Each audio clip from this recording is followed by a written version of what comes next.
the moment our fellow geeks, dweebs, nerds, and other unfortunates have been fervently waiting for has finally arrived. It's time for TMI, Confessionals of the Nerd Kind. And now, your hosts, Jeff Nerf Herder Chandler, Jim Kaiju Baker, and Mike Mjolnir Evans.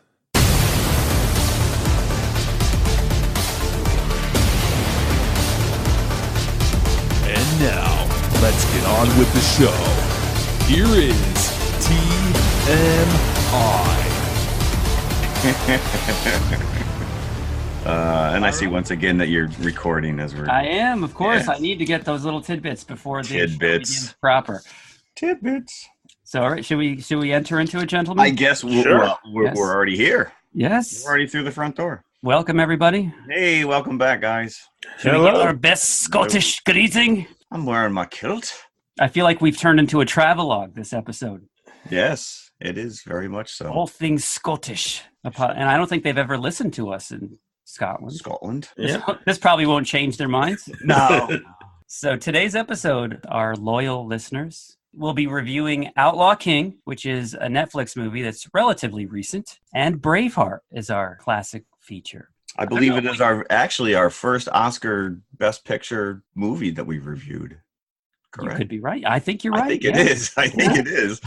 We've dug pretty bottom of the barrel, so we're moving our way up. I mentioned last week this was the first time I had ever seen Braveheart, probably because in the 90s I was very anemic when it came to 3-hour epic films. I really stayed away from them, so I've never seen Braveheart before this episode. I've never seen Dances with Wolves. Throw another one at me, I'll probably tell you I haven't seen it either. Wow. Well, you said that you're not a big Avatar fan? No. And Avatar is basically just Dances with Wolves in space, so Okay. You've seen it. Then I don't need to see it. You don't need to see it. Please, nobody requested as a... Like they're breaking down the door. Can you review this movie? Attack of the Killer Tomatoes? Maybe. Jim, does it Godzilla's in Dances with Wolves? Would you watch it then? I would, yes. I absolutely would. Dances with kaijus. Well, I guess we can skip the news today. There's nothing new. Nothing happened this week. Nothing broke online. There's no secret trailer that dropped because nobody wanted to watch it. Well, I did see something to the effect that Chris Evans no longer has his beard in the new... Well, you want to get into spoilers or not? No, well, I don't consider that a spoiler. I actually took the reins up from Chris, and now I have a beard. Oh, you are Captain America now? I like it. So, yes, Avengers Endgame. Endgame, which I think my son predicted the name of that like 6 months ago, so I don't think it's shocking. Oh, it sounds like the Sony PlayStation version of the film, actually. Endgame. Pew, pew, pew, pew, pew. If you just get that little dying Pac-Man voice at the end, that'd be cool. So yeah, Mike and I stayed far away from this trailer. Jeff actually sent us the trailer to watch for today's episode. You both ignored it. And we both willfully ignored it. I dropped my phone as soon as I got it. I'm like, what is this? Well, maybe I will set up a separate little Facebook thread where anybody who wants to talk about it, because I did post it on our Facebook page, the trailer. Apparently you don't visit that either. All right, but how long can you get away without seeing this? Until April, May. Well, we're just gonna so you're gonna be throwing speculation out that may or may not be accurate, though. The only way that I would watch this trailer is if I was in a movie and it came on. Then if I was actually in a theater and the trailer came on, then I would watch it. You wouldn't like go la la la la la, cover your ears. Well, then again, when we went to go see not The Force Awakens, The Last Jedi, when they came out with the Infinity War trailer, I did sit there and close my eyes. I listened to it, but I closed my eyes. You half committed. So maybe I'll close my eyes again. Yeah, I just don't like because the way that trailers, and it's different from us spoiling a movie. I would hope that our listeners by now realize that we've seen the film and they're not really going to listen unless they've seen it as well, which kind of carries out because our recent episodes do pick up listeners the more that weeks go on. So, but this is a different situation. I haven't seen this film and I plan on seeing it. And I just don't want to see a million trailers with the same scenes and just feel that I'm familiar with the film before I even get to see it. Well, that is the problem with trailers because most of the time they're created by an outside company that has nothing to do with the production of it. And so they're just looking at raw footage, picking what they think is neat and visual, and they tend to ruin it or show way too much. I agree. This is a nice little teaser. It is just enough for you to be like, all right, I'm back in. Does it have that famous trailer sound effect that you never hear in the movie? The one that goes... In a world where half the world died. That's it. I'm not going to tell you anything. You don't want to know anything. Don't tell us anymore. Yeah, that's probably too much already. There you go. And speaking of spoilers and trailers, I also saw that they've been leaking some images of King Ghidorah, however you want to pronounce it, Rodan and Mothra from the new Godzilla movie coming out. Yeah, I think that's because there was a big convention over in Tokyo, and they had like all the models. That's something else I didn't look at. I read the headlines, and I figured I don't want to go there either. I don't think. I heard a president died last week, but I don't want to know which one. I'll wait till time comes out. That's right. See, is there anything else we can talk about news-wise? No, that's it. Charlie Cox is upset that Daredevil was canceled. Of course he is. Why wouldn't he be? He didn't see that coming. Oh, that's a groaner. That is a... I'm sorry.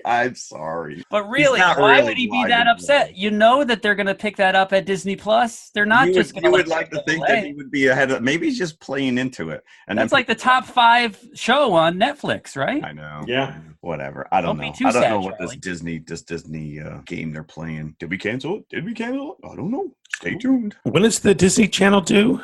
Originally, it was going to be fall of next year, and now I see that it's already been bumped up to like spring. So maybe I'll save my money, not get that Harrison Ford signature, and get 6 months of Disney Plus, so I can watch all for those of you that don't know, Jeff is deliberating whether or not to add Harrison Ford to an 8x10 photo he has of most of the original cast of Star Wars. That he has every other signature on that photo except for Harrison Ford. And Jeff, would you like to share with our listeners what you're looking at in terms of spending on this? Well, the numbers came out, and I'm still in a bit of sticker shock. But according to all the other people on this thread, it's a great price. But basically, if you want Harrison Ford to take a picture that you own, mail it to this company, but it has other signatures on it, you're looking at $1,045. That's for one signature. So apparently he's fallen on hard times and he needs some money. But as Mike mentioned before, I have a feeling this must have some kind of charitable aspect to it. Just because I have not seen a single charitable aspect. This is a straight up legitimate company. Would it make you feel better if there was a charitable aspect to it? Yeah, probably. If it's called lining the pockets of Harrison Ford Foundation. The World Fund, just like George. As I said before, I earmarked the money. I have it. I sold my entire comic book collection, so I do have the means to make this happen. It's just I have to justify. Half that price I was willing to, I was all in on that. And now we're talking double. And so Jim and I have said that, no, you shouldn't do it, but yes, you should do it. So, so you've been no help to me whatsoever. And I can't go to my wife because I know what her answer is going to be. Yeah. You're crazy. But it seems to me that this, like, I only found out about it through this Facebook group that I'm on. So it doesn't really seem to be a lot of groundswell. It's not like on the local news or anything. So I don't know. A lot of people seem to think that this is a great price. So if you've never emailed us before, which none of you have. Ever. So that's 100% of our listening audience that I'm speaking to right now. Weigh in. Come on. Our email is tmipodcast2018@gmail.com. Do you think Jeff should go for it? There you go. I will share the experience. I will share every step of the process if I could follow through with it. Right. I will say that every other signature I have on this 8x10, I probably paid no more than $30 for. How did you get Carrie Fisher's? Carrie Fisher was a mail-in. That was a mail-in when I think it was Celebration 2. I think even close to her death, she was only charging like $75 at the most. So yeah, it's a lot. It's a chunk of change. So let us know what you think. Should Jeff go for it? That's a mortgage payment, my friends. Yeah, Jeff, you should both do it and not do it. Thank you, Mike. Weigh both options, Jeff. There you go. Mike says I should do it, but then Mike says I shouldn't do it. You're like the angel and the devil on my shoulder all at once. We'll revisit this in further episodes, but I think that's all of our news, right? That's all the news. All right, so let's get into it. We're returning to the world of Netflix today. Outlaw King. We've not had a good track record with Netflix. Now, Jeff, this is already not going well with you. Did you not like Outlaw King? No, I actually enjoyed it. Okay. No, I just setting the groundwork that Netflix has kind of let us down the last couple times we've chosen a movie. Yes, they although it's provided much fodder for. Oh, absolutely. I think it's more fun show. to absolutely review a bad movie than it is to, lavish and throw accolades at a good one. I like this one. This was probably my favorite Netflix movie we've reviewed so far. Oh, undoubtedly. Oh, yeah. So we'll start there. Easily the best one that we've reviewed so far. And perhaps the best thing I've seen on Netflix that's an original production, I think. I would go far as saying that. Wow. You hear that, Netflix people? Make Outlaw King 2, please. Or at least make it a series. I was disappointed that it was over at the end of it, actually. I would have hung in for one of Outlaw King. You know what's funny is that when you watch a movie like this, you're so used to binging, it almost seems like a 2-hour movie is just a teaser. A teaser, yeah. Like a truncated version of what you really should be watching. You're like, all right, when's the next episode? I will say that my one disappointment with this, no dragons. I'm so like Game of Thrones, like when you start seeing this sword and sorcery type of stuff. And then I'm like, well, I guess there's no dragons back then. I guess it is historically accurate. Yeah, it's more accurate than Braveheart. Let's put it that way. Yes. It's been taking some hits in the media about not being historically accurate. So this is along the same timeline, shall we say. This is canon in the world of Braveheart. Yeah. So we're picking up from the plot line of Braveheart. So we're really reversing chronologically the way that we should be talking about the ramifications of what happens at the end of Braveheart. Robert the Bruce is our main character here in Outlaw King. I want to be like Jeff the Chandler. Jim the Baker. Jim the Kaiju. Well, a Chandler is somebody who makes candles, so I guess I could get away with that. Oh, really? Robert the Bruce. Is that his middle name? That's like Kermit the Frog. Hi-yo. But Chris Pine did a damn good job. Yes, I really liked him in this. So much better than the Robert the Bruce from Braveheart. Such a foppish. You could never picture this guy in battle with his extravagant furs and chains and whatever else he was wearing. Yeah, he was a little fancy pants. When he showed up in Braveheart, I was like, what? Wait a minute. That's Robert the Bruce. And Robert the Bruce is a renowned hero in Scottish lore. I mean, I don't know if the portrayal here is as accurate as we want it to be, but I think he was likable, and I think that's what you needed. So what we're looking at is only a matter of days, narratively, after the events of Braveheart. We open Outlaw King with the death of William Wallace, not on screen. But Spoiler alert! Yeah. So now we don't have to talk about Braveheart at all. No. Like 1305, so I think everyone knows he's dead. Yes. Yeah. And so this opens with the Scottish lords. They're resigned to the fact that the king is going to lord over them. It's only a matter of time before Robert the Bruce feels some discontent again and leads a revolt in this true style of William Wallace from Braveheart. So there's quite a bit of bloodshed here. There's a lot of beheadings, disembowelings, drawn and quarterlings. Drawn quarterling. Yeah, I take exception to that drawn quarterling because they do at one point part of Wallace's arm and chest. If you're being drawn and quartered by 4 horses, you're not going to rip apart in nice 4 segments. He looked like he was meat cleavered. Well, isn't that what they did?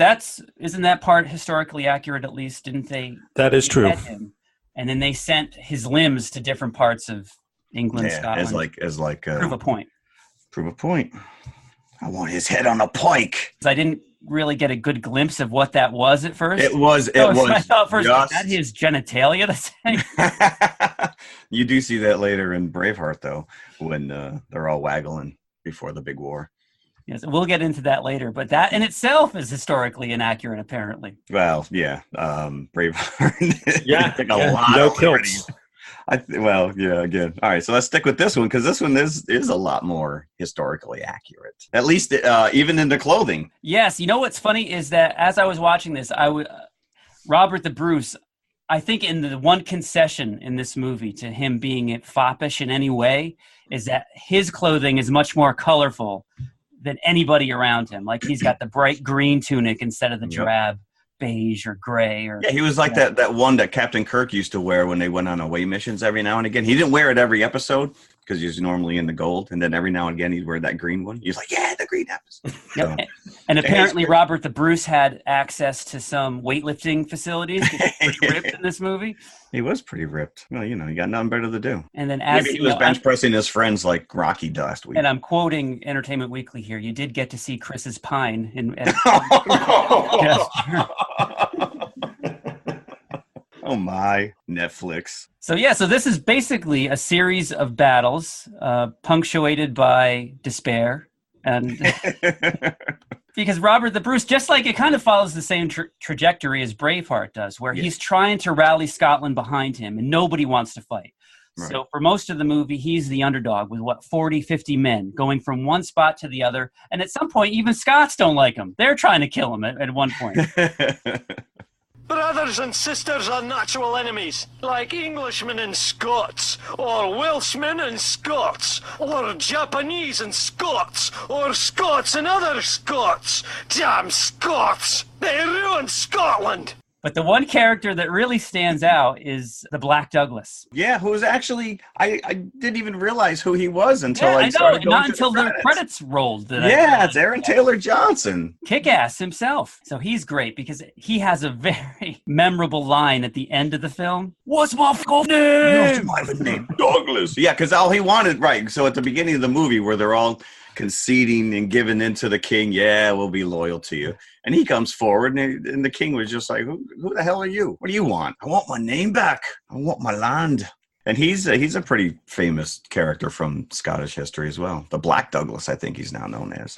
Yes. He is most likely merciless, and that's why they call him the Black Douglas. Because he's dark. He's brooding. So there's not much to this movie. Actually, now that I think about it, there's not a lot of plot to go through. It's really just kind of what we were talking about last week with Rocky. It gives you the boom boom repeatedly, over and over again. It gives you battle scene after battle scene, and a lot of lines kind of like, the making of a man means this, because you can't get through one of these movies without being told what makes a man. Really, there's always a different perspective on that.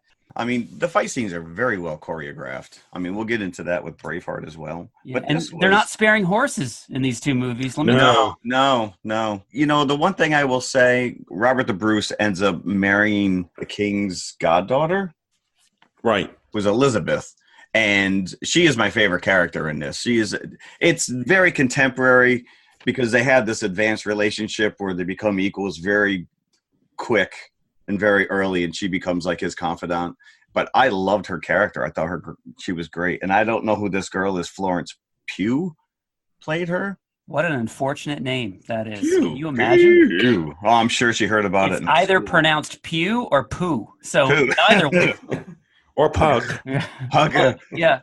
Pugga.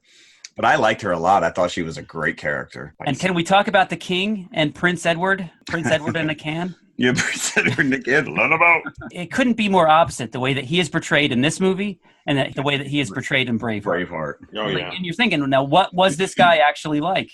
And I read somewhere online that he wasn't actually a jerk, that he was very kind to his servants. I'm like, that's an odd thing to say. He was kind to his servants. That's like, I don't kick my dog. But in Outlaw King, this guy is the most annoying royal possible. And in all of these movies, England is an oppressor in quite a few movies, and as they have been throughout history, I guess.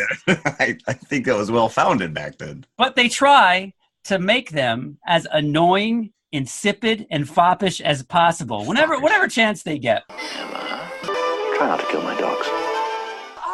You are just so annoying. Prince Edward is very childlike, throws tantrums. You hate him. It's not like you even love to hate him. You just hate him as a character. The king is, I think, garners more respect from the viewer because he is extremely steadfast, where in Braveheart, he's more of a foppish type character. And I love the scene where he slaps his son with a glove. Let this blow be the last you receive unanswered. Next. They set it up so he actually battles one-on-one Robert the Bruce at the end, which probably would have never happened. Right. And then they let him go afterwards. Yeah, let him go. Let him go tell the tale. Hands him his ass, and then they let him go. And his wife and daughter are still captive. I'm like, hold this guy. Do like a prisoner exchange or something. Prisoner exchange, do something. I guess, in reality, that's what they ended up doing. Not with the prince, but through a prisoner exchange, he got his wife back. And I think historically he wasn't even present at that battlefield. Yeah, and he would never be. I don't think he would open himself up to. Well, so go back to the beginning of the movie where he picks it, where you have all the Scottish lords are there and they vow their loyalty to the king. And then he picks a fight with Robert the Bruce. Oh, this is your doing, Willie. I'll turn your groin to pudding. Oh, you speak like a poet, but you punch like one teeth. Yeah, there's sparring in the beginning. Right. If you watch it, and so again, this is just like when I watched Creed, and I looked this up, and it's a 9-minute, all one steady cam shot from the moment they're in the tent and they're all vowing loyalty, and then they walk out of the tent, they get into a fight. His father calls him back into the tent. They tussle. He comes back out, and then the king shows off his catapult that they spent 3 months building. And he just, even though they all surrendered, he just had to fire it just because he wanted to see it go. And he called it, Warwolf or whatever. And I guess that really existed. I guess they spent a lot of money rebuilding this thing. So that was a practical effect. That was reality there. But that's all one shot. That's all one continuous, seamless shot that takes place like a 9-minute window. So to me, that always the sparring scene to absolutely. That yep. That does not cut away whatsoever. So it ends with the catapult fire. Correct. That is amazing. Well, that's just it. You either, you don't realize it. And I started watching it. And then when I started looking through the notes or whatever, and I see that this was the opening shot was it. And I went back and rewatched it. And I'm like, son of a. Yeah, that always impresses me because all those actors got to just hit their cues. You got to be right on, and your camera work is just going from person to person to person, following them right back out. So I thought that was pretty impressive. Especially with the catapult firing because that so much can go wrong with that thing. Right. Because he just lets it loose. Yeah, and that whole thing, right? When they're fighting each other, like that's all exposition. He's basically explaining the whole story of William Wallace, setting up the audience, explaining, all right, here's William Wallace, here's what happened to him, and here's where we are now. That's what that was. They do everything in their power to go just short of saying, that guy from Braveheart. Right. Wallace. You've all seen Braveheart, You've right? Seen the movie, right? Yeah. Supposedly there is a 4-hour version of this movie. Yes, that it was. I did read that it was edited down quite a bit. But do we know what raising the dragon flag really signifies? I don't know what that. I know you think me incompetent, Father, but I am to be king one day. What would you do, son? I would raise the dragon. Does that mean, now we're going to kick your ass or something? Maybe. Yeah. Oh, no, not the red dragon. We're going to behead you with feeling at this point, now that we've raised the dragon flag. But wasn't that the rules of chivalry are set aside? Oh, is that what that indicates? Now, did they raise the flag before they ambushed them at night in that one scene? Did they already establish that they were raising the dragon flag? Yes, they did, Yeah. But then that would explain why Valance stepped back from that one-on-one challenge from Robert the Bruce at the beginning if they were just always planning on doing that. Now, that would have been a fight. I was looking forward to a one-on-one between Chris Pine and that guy that played Valance, who was like Frankenstein, like Kurgan this guy was. But that never happens, unless I fell asleep for 5 minutes and I was just unaware. It may have. But no, they sacrificed Valance's big battle because they did cut a lot of stuff out, so maybe it's on the cutting room floor. Who knows? It could be. It could be. I don't know. I did enjoy it. I liked it. I'm always fascinated with like any history over there because here, our history doesn't go back any farther than like 200 years, and you're talking 400 plus over there. It's crazy. With the whole accuracy aspect, it is difficult, I think. It must be difficult for filmmakers to try to be accurate, but at the same time present a cohesive, entertaining story. You have to give them a little concession that, okay, some of this needs to be fictionalized to make the story flow, which we will see with Braveheart. So I don't really like to take things to task too much for not being historically accurate, but with some of the things I read about Braveheart, it's stuff that wouldn't have affected the story whatsoever. Okay, so gentlemen, should we give this buckets? Yeah, let's go. I would give this 4 buckets easily. Out of 5, I would give it 4. For a Netflix movie, I would give it 4. All right, I'll go 4. Netflix. Thank you very much. Do you really get what you expect in this movie? There's no big revelations. So, don't feel like we've spoiled anything for you. Go watch it. Just don't talk about the alien abductions. they happen at the end. Oh, Mike, there's a Game of Thrones tie-in here, though, because I guess the family Douglas, the Black Douglas, like there is a famous story about them being served a bull's head at a big dinner banquet, and then they're slaughtered. Oh, the Red Wedding. Yeah, so I guess that Martin there stepped in and kind of took that, and used that for the basis of the Red Wedding. Really? But that is a historic story that exists. Yeah. So I thought that was interesting. I just threw out that little tidbit that I found. That's all. So let's go get some mead before we come back and talk about Braveheart. Is it an autumnal? As everyone knows, rainbows usually have a treasure at the end. Let's follow this one and see if we can find the pot of gold. Father, I suppose you've come to claim me treasure. Well, we'd like to see the gold first. Faith in there's better than gold in here, me lad. No, just look here, no. Candy, refreshing soft drinks, popcorn, ice cream. Well, that's some treasure, but anyone can buy luscious treats like these at the snack bar. You don't tell me. Do you suppose you could get me a job as a snack bar attendant? All right, we're back. We've all got our steins. We're ready. I got to wet me whistle. So let's get into the Braveheart. Now, I'm a Braveheart newbie. I assume that you guys have seen it more than once. I am fascinated that you that this is the first time you've actually sat down and watched this. And you watched this after, right? Outlaw King. After Outlaw King, yes. There you go. I mean, I remember seeing this in the theater, and I probably saw it at least once or twice. But yeah, watching it again now, and especially after watching Outlaw King, it looks a little dated. It looks like it was made in '95.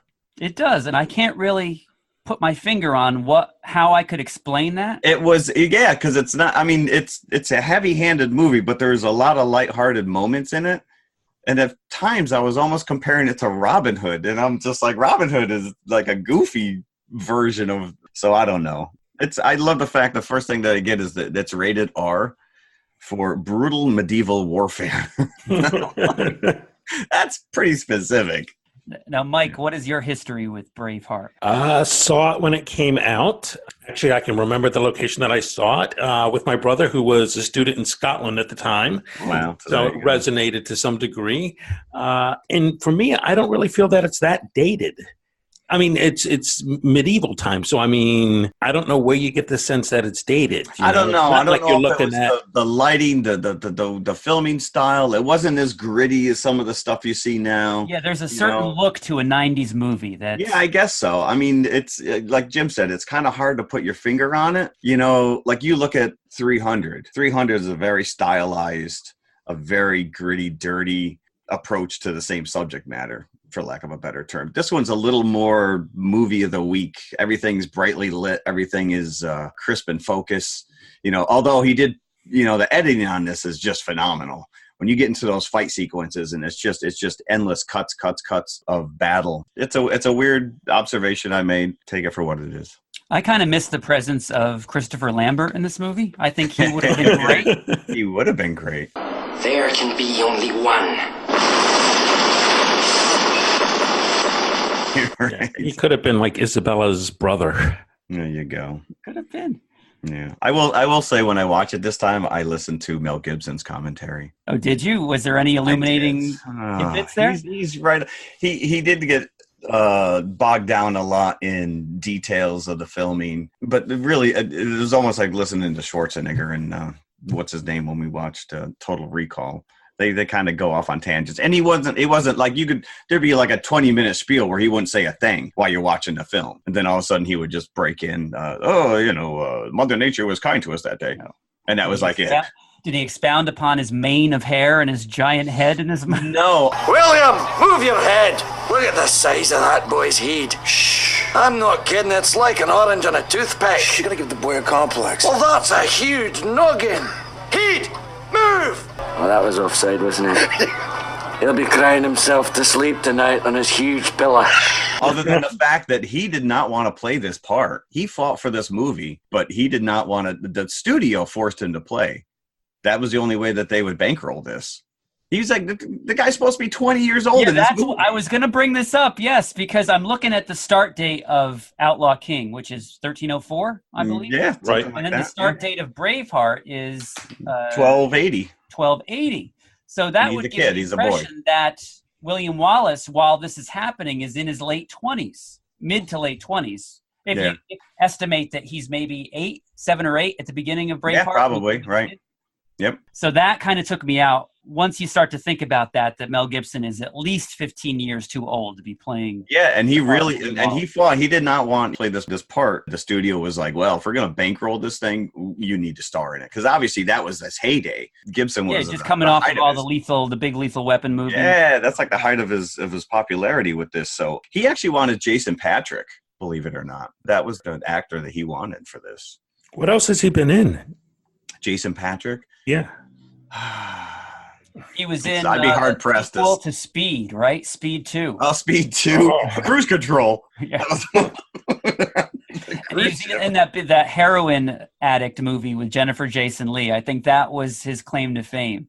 I forget. Rush. That's the name of the movie. Oh, Rush. Oh, so they're both like speed movies. Rush and Yeah, Speed they 2. are. Rush, Speed 2. Fast Times at Ridgemont High. And can we talk about the young William Wallace, that actor? To me, looked like a cross between Chaka from Land of the Lost.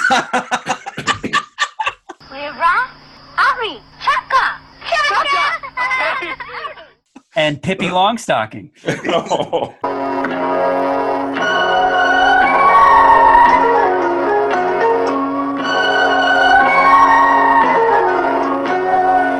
That kid, I will say, so I do have some nuggets of information based on the commentary. They found that kid. He had never acted before, ever. And they found him and absolutely loved him, making fun of that poor kid's hair. That's a poor kid. Yes. Poor kid. Never acted before, and probably never again. Probably never again. Probably never again. The opening of the movie has that one shocker of a scene where he finds all the lords of Scotland who have been duped by the King of England. They were set to meet with him to kind of hammer out who's getting what in terms of land, and then they end up getting all assassinated and hung in this one cabin, which apparently also never happened. It's the first of many historical. Oh, really? inaccuracies. Well, I will say, so, I mean, I guess he's gone on record numerous times. And basically his defense is that when history got in the way, we just bent the truth a bit. Like that's basically, he was like, they wrote the story and then went back and then kind of pieced in historical moments to kind of tie it all together. But yeah, there's a lot of inaccurate. I was reading some stuff online, and there's a historian. The quote was, "This movie couldn't have been more inaccurate, even if it was called William Wallace and Gromit." Gromit. Since we're on this train of thought, probably the most, I don't know if I should say Egregious. obvious, but the whole aspect of them wearing kilts. Kilts yeah. didn't exist at this point in Not till history like yet. 1600s. That's what I was saying before. The Outlaw King, at least they were still wearing, mail armor and whatnot. But does it change the story? Does it, I mean, I guess as a historian, and maybe, that's like watching Revolutionary War and they're running around with AK-47s. You'd be like, wait a minute, that's not right. But when I saw this movie, I didn't care. It looks great.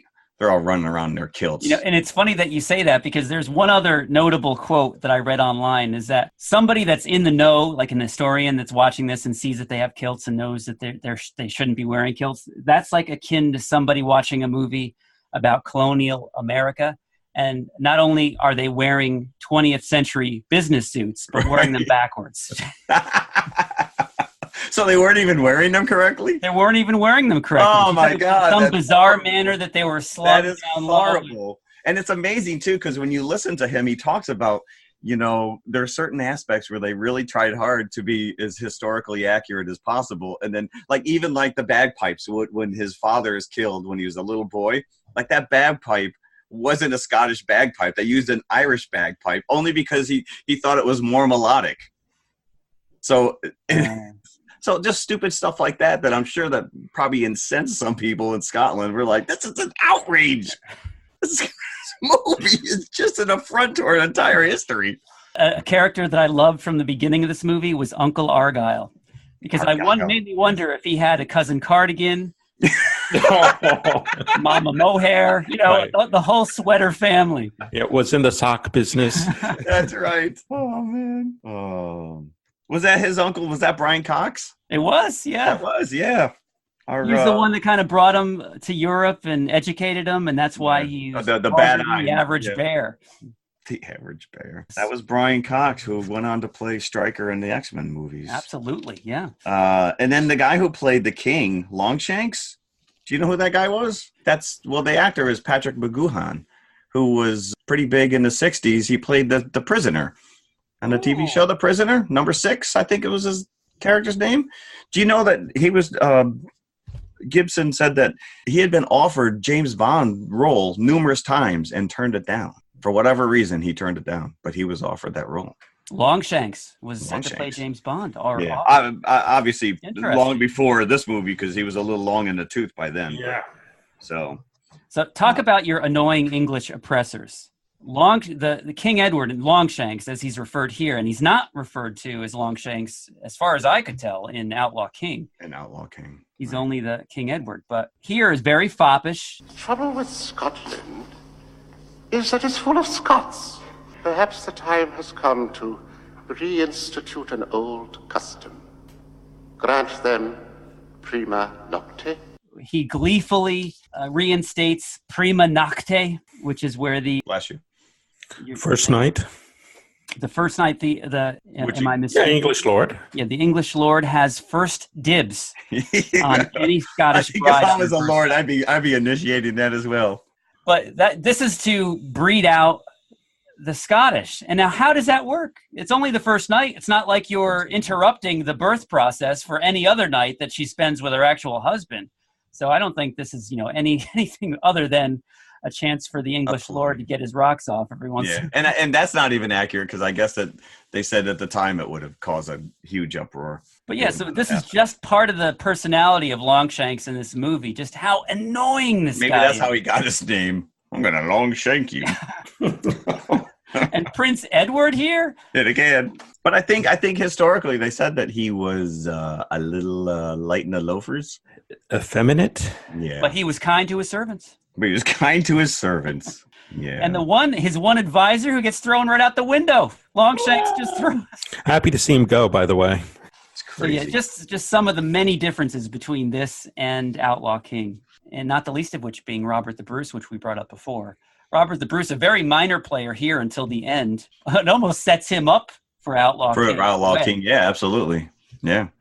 So, although I will say Braveheart has that James Horner soundtrack that Outlaw King did not. The soundtrack is pretty impressive. The soundtrack, yes, it is.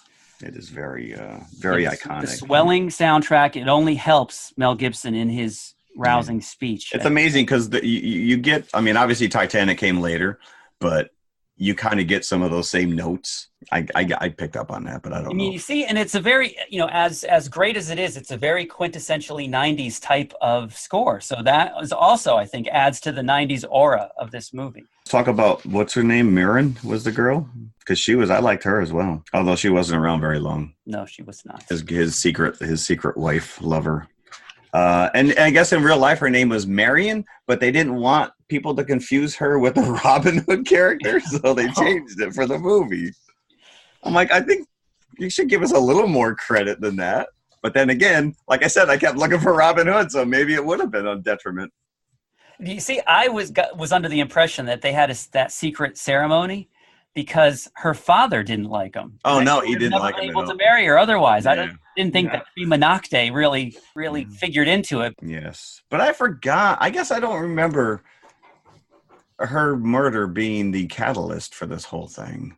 Like, it really kind of spurred him to fight for freedom. Although that scene was great, where they're all chasing him after they basically capture her. Knucklehead there slices her throat to draw him out. And then William Wallace comes forward and he's got his hands. It's all this nice slow motion. And he's got on a horse and his hands are up in the air and he's giving up. And then he pulls a freaking Die Hard on you and he just pulls the thing, right? Because that's exactly what McClane does. He comes out, he's got no shirt on, but he taped the gun to his back. He's got a claymore hidden back there and he's just going to fop you in the head. Off you go. So, and let's talk about the rousing speech at the end where the Scottish are ready to go home. And we've got two characters that were eavesdropping on their conversation right on the front line of the Scottish army. When they see the English come over the rise, and they're quadrupled the size of the Scottish army. Isn't that what I came for? Well, let's go home. Let's end this right now. I'm not fighting for these bastards. Yeah, exactly. Well, that's the thing too. Is I guess like he really rallied the Scotland together, and I guess they said that the lords and the clans at the time, like that was such a alien concept to band together. They were all for themselves.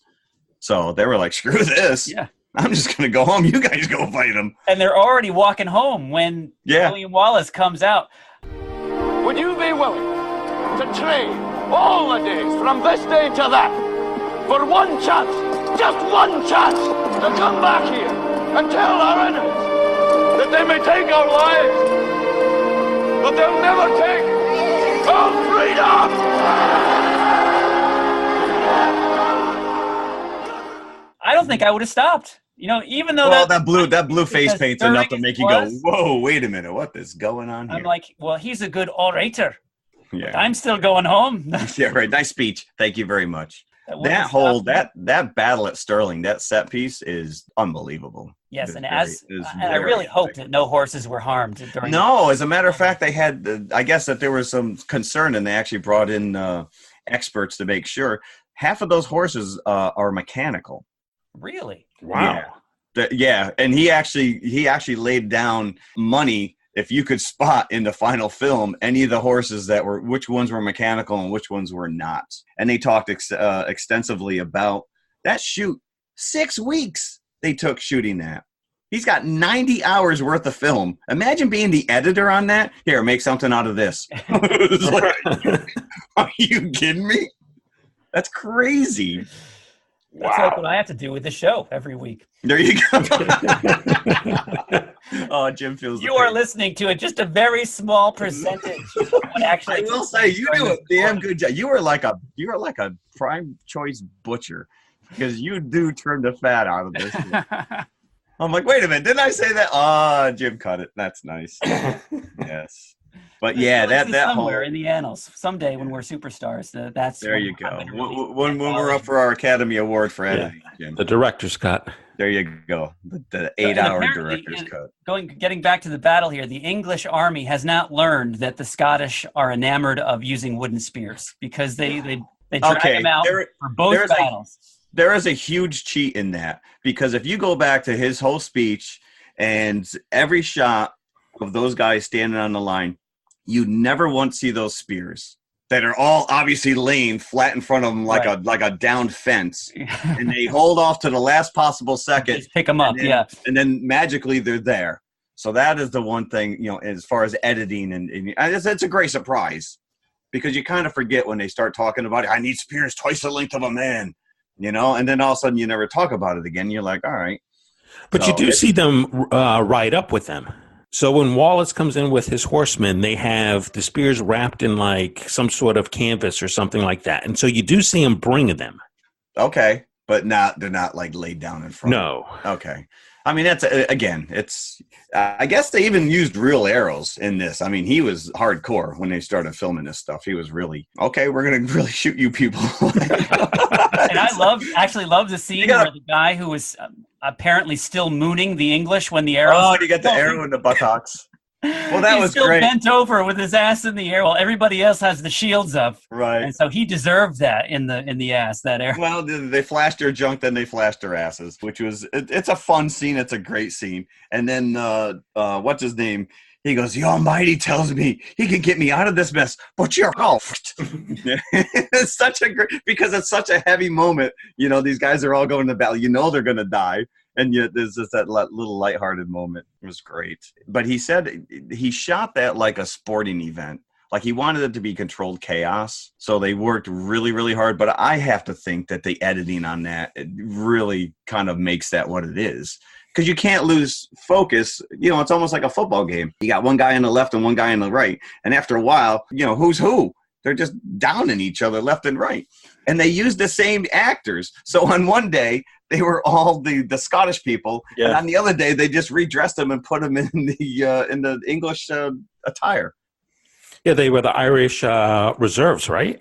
Yeah, there was a mix. You know, he actually went to the extent they found a bunch of Wallace descendants in Edinburgh and brought them in. They're in a lot of those scenes. And he says these guys looked like they came right out of 14th century Scotland. He says they're a little rough around the edges, but they brought that authenticity. Yeah. So I'm interested to see how we compare this in ratings with Outlaw King. So I actually enjoyed Outlaw King a little better than I did this. I would give this 3.5 buckets. Wow. As compared to the 4 that I gave Outlaw King. And I think that's because the order that you watch them, that you had never seen Braveheart before, is because... This is true, because, I did watch them back to back, so either one would be a little bit derivative of the other. It is. The same type of battle scenes. And Braveheart being longer, I think I might have enjoyed it more had I watched it first. Interesting. See, originally I was going to go 3.5 on Outlaw King, and you guys bullied me. You got caught up in the moment. Pressure, you bullied just me. Got caught up in the moment. Just like you bullied me into buying Harrison Ford's signature. Don't do it. But I'm going to... Do it. Don't, unless you want to. And definitely do it. Yes. I have to go at least 4.5 on this. I have to. It's still 4.5. Wow, it is still an epic movie. All of its flaws, all of it's a spectacle to behold. It really is. I mean, it's deserving of the best picture. I couldn't tell you what it was up against, but it was well done. It's a well done movie. And I'm accurate or not. And I'm with the Chandler on this one, which is epic movie, fantastic, probably in my top 10 list. 4.5. Yeah, there you go.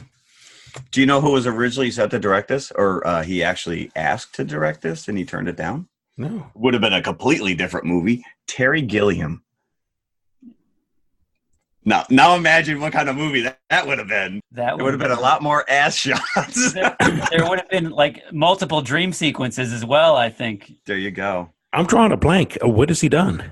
Oh, what has he done? Time Bandits. Time Bandits.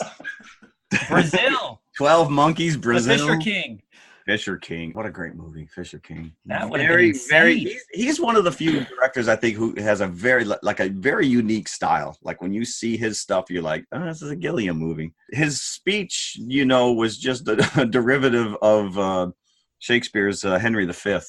They basically just took the entire gist of that speech and just modernized it. But it works. So that brings us to our confessional of this week. Confessionals.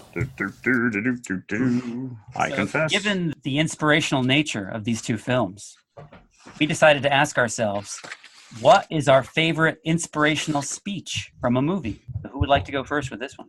Oh, Mike's. All right, I'll go. Okay.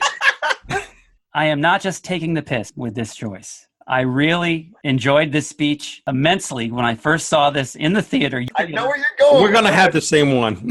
Maybe. Go ahead. I laughed out loud on the day that I saw this initially, and I still do to this day when I looked it up online just to see if I really was delusional or not. And I really doubt we're going to have the same one. If we do, I will jump out the window right now. But no, don't do that because we got another episode to record. This is from also a 1995 movie based on a video game, Street Fighter, with Jean-Claude Van Damme. Remind me of this epic. So at the end, Jean-Claude's team, all the characters from the Street Fighter game are up against Bison, who is played by Raul Julia in his last film role, unfortunately. Oh my gosh, Raul. Jean-Claude's team is part of this government program, and they're shutting them down at the end of the movie and telling them to go home and not pursue Bison anymore. So Van Damme has to rally his troops to get them to ignore what their superiors are saying and to follow him anyway into battle. Meanwhile, ideals like peace, freedom, and justice, they get packed up, but we can all go home. I'm not going home. I'm gonna get on my boat, and I'm going upriver, and I'm going to kick that son of a bitch Bison's ass so hard that the next Bison wannabe is gonna feel it. Now, who wants to go home and who wants to go with me?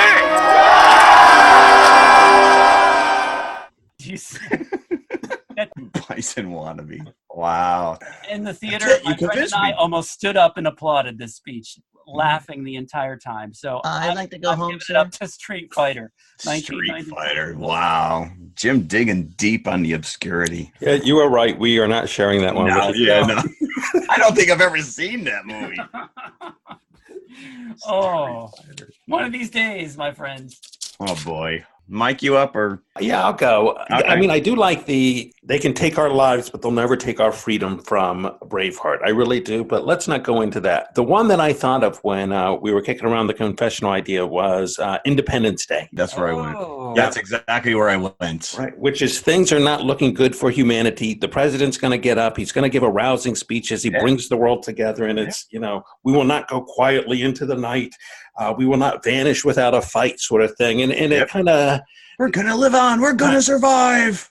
And should we win the day, the 4th of July will no longer be known as an American holiday, but as the day when the world declared in one voice, we will not go quietly into the night.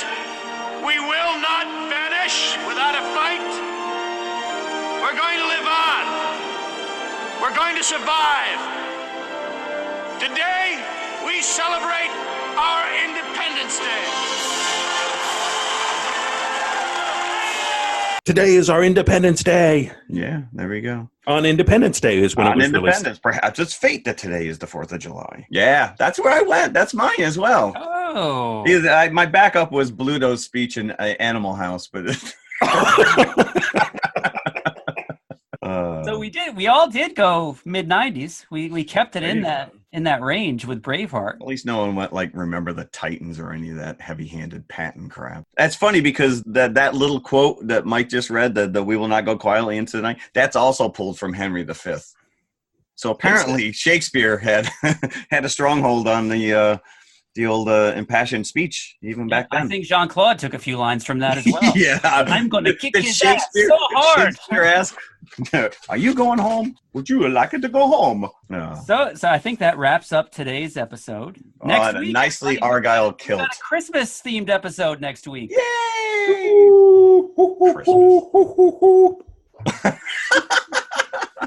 We're going to be talking about our favorite Christmas holiday specials. We're tabling the movies this year. Maybe we'll bring them back next year. This year, for our Christmas-themed episode, we're going to be going over our top 3, each of us, our top 3 favorite Christmas specials.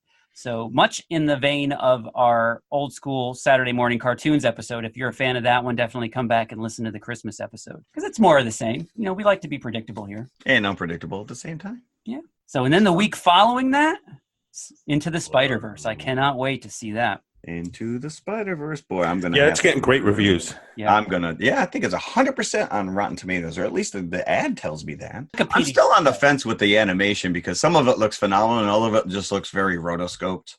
So...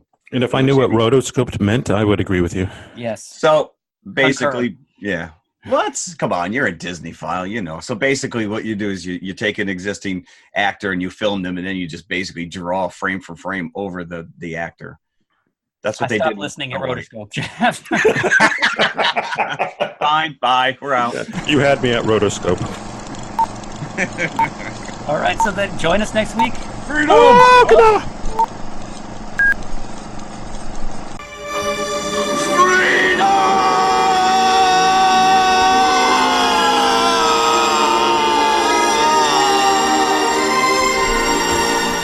If it's not Scottish, it's crap!